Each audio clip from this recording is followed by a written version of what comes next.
Bernard Drainville veut faire en sorte que les agriculteurs gardent plus d'argent dans leur poche. Pour y arriver, il propose de mettre fin à la taxe carbone et par le fait même offrir un remboursement complet aux entreprises. Ça serait quand même un gros plus pour nos entreprises agricoles. Il y a quand même beaucoup de dollars qui est investi dans la taxe carbone. On n'est pas sur le même pied que les autres provinces. Fait que c'est dans ce contexte-là, là.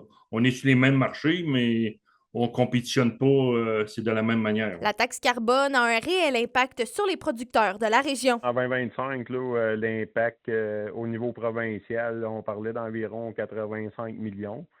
Mais ça, c'est sans compter, là, je crois pas que dans ces chiffres-là, ils ont compté les coûts de transport, là, que dans le fond, on fait tout transporter notre marchandise, qu'est-ce qui alimente les fermes, puis qu'est-ce qui sort des fermes, c'est tout transporté par camion. Puis à ce moment-là, ça a quand même un coût de plus à cause de ça. Le candidat à la chefferie de la CAQ veut limiter le nombre de formulaires et de rapports exigés aux industries pour accélérer le processus et réduire les coûts et également fusionner les divers programmes du ministère de l'Environnement. Parce que c'est au niveau temps puis niveau psychologique aussi, là, ça vient comme l'eau là, à tout gérer cette paperasse-là. Puis souvent, on va remplir des documents qui servent à des ministères différents, mais qui demandent la même chose, mais sur des déclarations différentes. Fait que, tu sais, on passe notre temps là, à dédoubler des choses qui ont déjà de l'information. Pour le président de l'Union des producteurs agricoles de l'Abitibi-Témiscamingue, Pascal Roux,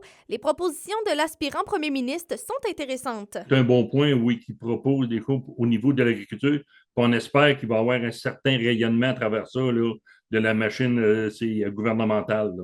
Bernard Drainville n'était pas disponible aujourd'hui pour répondre à nos questions et de son côté, l'autre candidate à la chefferie de la CAQ, Christine Fréchette, devrait annoncer son plan pour l'agriculture dans les prochains jours, prochaines semaines.